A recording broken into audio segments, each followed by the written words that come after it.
Ya es lunes, lunes 19 de mayo. ¿Cómo pasa el tiempo? Lunes 19 de mayo, apenas hace algunos días, ustedes lo saben, estábamos hablándoles desde la columna de En la Madre Bohemios y en efecto, menos de ¿qué les gusta a ustedes? 120 horas y ya tenemos por lo menos 10 o 12 episodios, circunstancias y hechos de la mayor importancia. Todo eso en medio, además, de un rebumbio informativo que en realidad es basura y que coloca a los usuarios de las redes sociales en general, de los medios de comunicación, de radiodifusión y digitales, en el apasionante reto, desde nuestro punto de vista, apasionante reto de seleccionar la información entre lo que es el estruendo, el ruido, lo que es la propaganda, lo que es la información que tiene un impacto en nuestro país y la que, por supuesto, en el ejercicio de nuestras plenas libertades, a final de cuentas, sea la información que nos interesa. En La Madre Bohemios, vamos entonces, sin más preámbulo, a revisitar, actualizando a esta columna. 1. Con la pena, presidenta, pero sí existe una lista en Estados Unidos de funcionarios y exfuncionarios de la 4T ligados al narcotráfico. Si tú dices que esos son chismes, créeme que millones de mexicanos te ven cada día más como una tapadera de esos funcionarios.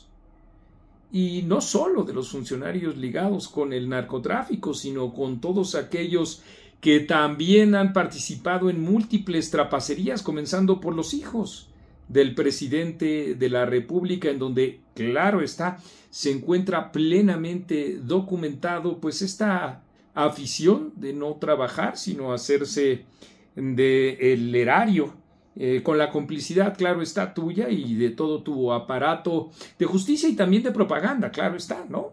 Porque ahí estás viendo a los propagandistas como Genaro Villamil, como Sabina Berman, en fin, como Ponchito Gutiérrez, el Ponchis Ponchis, pues trabajando a marchas forzadas en relación con la propaganda y particularmente, y conforme vayan pasando los días, con el tema de las elecciones del 1 de junio. 2. Por cierto, presidenta, ¿ya te convertiste en el tipo de personas contra las que dijiste luchar durante tu juventud? ¿Cómo está eso de descalificar la carnita asada que para lograr la revocación de mandato organizaron los pobladores de Baja California? ¿En serio crees que solo asistieron por la carnita asada? Si eso es lo que crees, entonces seguramente piensas que quienes votan por Morena lo hacen por las migajas que el partido y el gobierno les avientan, ¿o no? Vaya forma de descalificar los movimientos sociales. Tú, que creciste al amparo y con la demagogia de las movilizaciones sociales. 3. Creo que Claudia Sheinbaum podría aprender de la alcaldesa de Mexicali, Norma Bustamante. Ella dice que la cancelación de la visa a Marina del Pilar es porque Estados Unidos le tiene envidia a la gobernadora por guapa y chambeadora. No es broma. Eso es lo que dijo la alcaldesa de Mexicali, que el gobierno de Estados Unidos le tiene envidia a la gobernadora por guapa y chambeadora. Ahí tiene. 4. Por muy creíble lo que dice Norma Bustamante, no, es muy creíble, pues entonces es igual de creíble tu afirmación, presidenta, de que alguien de manera espontánea y con el mismo discurso del gobierno se subiera al buque para promover la elección del 1 de junio y decir que su favorita es Lenia Batres. A esa promotora del voto, siguiendo tus ideas, no le dieron carnita asada, ¿verdad, Claudia? 5. Por cierto, dice Lenia Batres que su gran pecado es sentarse en el asiento del avión que ella compró. No te preocupes. De verdad, Lenia. Reza 2 Padres Nuestros y un Ave María, y ahora lee con cuidado, porque tu gran falla es pagar con el sueldo que le soportamos, que te soportamos con el pago de nuestros impuestos, para irte no de campaña, sino para trabajar. 6. Bien por ti, Claudia. Vas a Chihuahua y cuando te preguntan sobre el crecimiento de la violencia les dices que no llegaste a hablar de eso. Pues claro, ¿qué se han creído esos periodistas? Ellos deben hablar de lo que tú ordenes, ¿verdad? De lo contrario, están siendo ellos violentos. Tiene razón Denise Merker. El gobierno de Estados Unidos podría desatar una gran crisis política en México por perseguir a políticos ligados con el narcotráfico, pero no debería omitir que la crisis de violencia que hay en el país se debe a la permisividad de la 4T con el crimen organizado y, sobre todo, no debería dar la espalda a los cientos de miles de víctimas que hay en el país. En suma, creo que Denise debería admitir que los gobiernos de AMLO y Sheinbaum han detonado esa crisis. Ellos, Denise, son quienes han detonado esa crisis y eso hay que tenerlo en cuenta permanentemente. Idea millonaria. Promover cursos de actualización para los profesores de la CENTE porque llevan 30 años sin dar clases. ¿Qué les parece?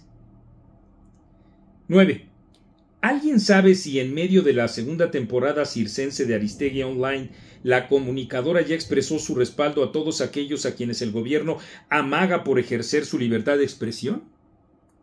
¿Qué ha dicho del embate de Noroña contra Leti Robles, nuestra colega Leti Robles? ¿O el de la presidenta contra también nuestra colega Nayeli Roldán? ¿O más recientemente qué ha dicho Aristegui sobre las presiones que recibe el Universal y Héctor de Mauleón de parte del gobierno de Tamaulipas? Si no nos digan a nosotros que no hemos hablado, ahí están las notas. Somos en efecto de los pocos medios que han recogido este parte informativo que, según Carmen Aristegui, podría ser o significar algo de la mayor importancia y no el estruendo ese sí con el que se trata de subsumir las informaciones que en realidad tienen peso para el país. 10. Sin duda fue un acto de prepotencia de Fernández Noroña, lo es, sin duda. Hacer que un ciudadano se disculpe con él siendo que el legislador es un pendenciero que no ha tenido reparo en insultar a jóvenes, periodistas y adultos mayores, ustedes lo recuerdan. Noroña debería disculparse con ellos y mucho más. Con toda aquella retahíla de adjetivos que profiere generalmente en contra de todos aquellos que presentan ideas, que presentan críticas, desde el ámbito académico, desde el ámbito político, desde el ámbito periodístico, porque para él siempre, como hizo, como dijo, como difamó a Leti Robles, pues para él es previsiblemente una chayotera. Y junto con Adán Augusto también enfrentó la libertad de expresión que tiene Lili Téllez, diciéndole que estaba loca. Ustedes lo vieron. De tal manera que, en efecto, ese es un acto de prepotencia que tiene mucho que ver también con el simbolismo político que implica esto es lo que les puede pasar si a mí o conmigo se meten. De tal manera que este tipo de llamados son importantes, no nos cabe la menor duda, para que los medios de comunicación cerremos filas, pero también, claro está, para que los usuarios, usted aquí, que me está viendo en esta pantalla, pues en efecto vayan, independientemente de lo que opinemos de cada uno de los trabajos, de cada uno de los periodistas académicos y políticos, difundiendo el derecho que todos tenemos justamente a expresar nuestra opinión. Y hablé de Adán Augusto, ¿verdad? ¿Dónde habrá visto el día de hoy la hora el senador y jefe de la bancada de Morena? ¿En algún reloj millonario? ¿Contando los minutos para confirmar la existencia de una lista de todos aquellos que o prodigaron o se ligaron o dispensaron o con sus omisiones permitieron que el crimen organizado avanzara? ¿En dónde lo estará viendo? 12.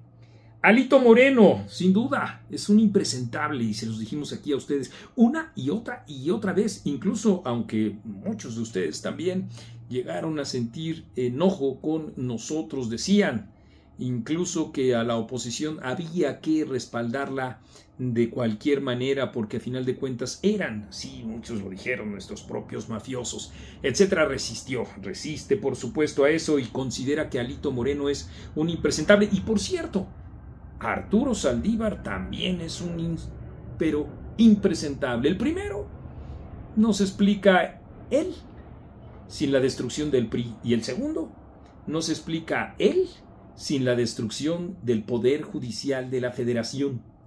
Y por eso también ha resultado un protegido de Andrés Manuel López Obrador y también de Claudia Sheinbaum. 13. Javier Tejado escribe tan mal que es difícil creer que alguien le redacte sus artículos. Léanlo en el Universal. Pero de veras mal con ganas. Pero si eso es cierto, que alguien le redacte sus textos, entonces ese ghostwriter debería ser condenado a 100 años de prisión. Créanme ustedes. Y hasta aquí llegamos con En la Madre Bohemios, que se encuentra ya también a la disposición de ustedes en X, porque eso es etcétera. Y yo soy Marco Levario Turco.